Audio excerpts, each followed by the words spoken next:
play a chess game with me.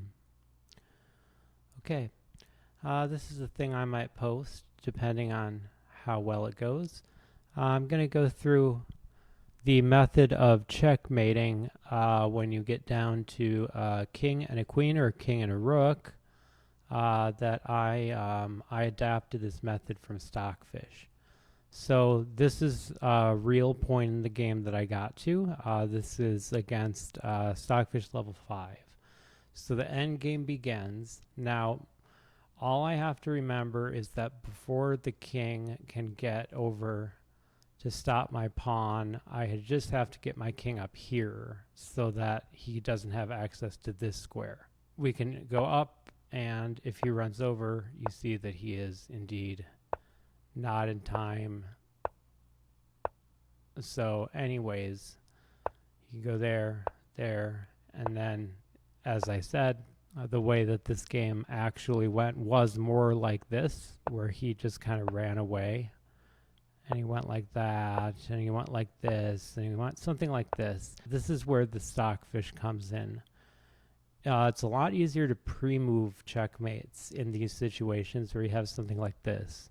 Because you have to remember that the queen protects against not only this whole row, but also this. So the king is never going to be able to get close to the queen. You can only get to this square and that square, and that's it. So after I play this move, he goes up, and now I keep going. And now, as soon as he steps to the back row, now step over there, he's got to go down, and now I chase him down, bam, wicka-bam, wicka-bam-bam, and that's checkmate. So that's my first, that's level 1.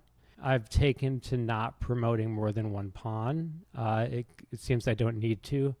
This method is good, and it's the way I learned from Stockfish and not from other videos. So I traded queens at this point in the game, and so now there's this trick that you can do. The pawn's going to promote on that square, then you draw this out, and then this is the queening box. And if the king is inside of the queening box, that means he can catch the pawn. You can just tell visually here that he can, but I have this pawn as well. So I can start by playing this move, and he can either go run and get that pawn, knock it out, or he can try to come in and interfere, which would lead to me pushing this pawn. So we'll say that he goes and takes this pawn. Da-da-da-da-da. Okay, and I'm loving this. So now, again, this is where every video I've ever watched has told me to do something different. But this is what I've been doing, and this is what I've seen Stockfish do. I block off this entire file. And so now he starts going in. I can start pre-moving pretty much anything. And eventually, once he gets down here, he's going to need to go to the back row. I'll show you what he does if he doesn't go to the back row. But if he does, now I go there, he goes there, I go there, he goes there, and I go there. Checkmate. Bam. Super easy. In this case, this is the one setup. That's when you move over, because indeed he can't go to these squares.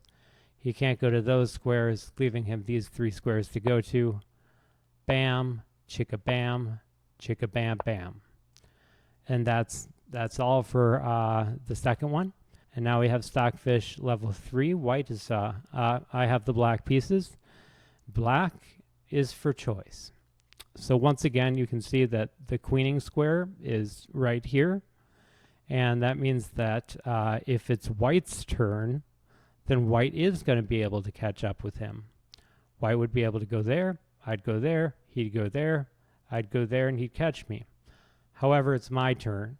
So I get to do this. And now I did not do what it told me to do here.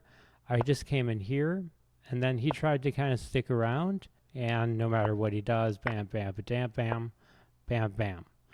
And now he goes up, and once again, we are left with, well, I can't go there, and I can't go there. So I'm going to have to play one more move here. He goes there, and now, bam. There, bam. And I can quickly pre-move my way all the way to checkmate. And that's it, checkmate. Bam. Now this game, very similar to the last one, because I have these all taking care of each other. I played this move and he moved back. That allowed me this move. Then he played there. And because of this, now I checked him. He went there, and then I went here so that I could come in there.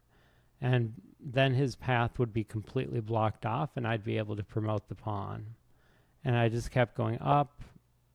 Not the best way to do it, but this is the draw if that happens, so don't do that.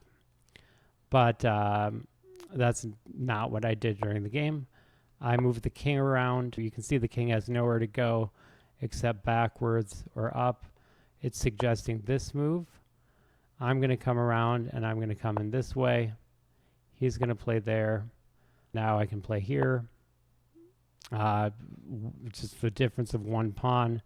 Now it's a different story because he can't take back my bishop. He goes up there. I can go right there, there, there. And because of the rules of opposition of kings in the endgame, I win. And this was like the exact position that I had. And then this thing happened. This is like what they'll teach you to do in like videos.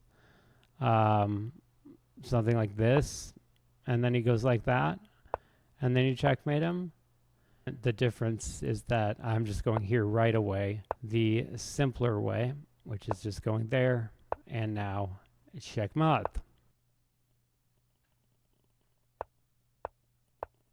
Okay, yeah, this is winning. Dope. Finally.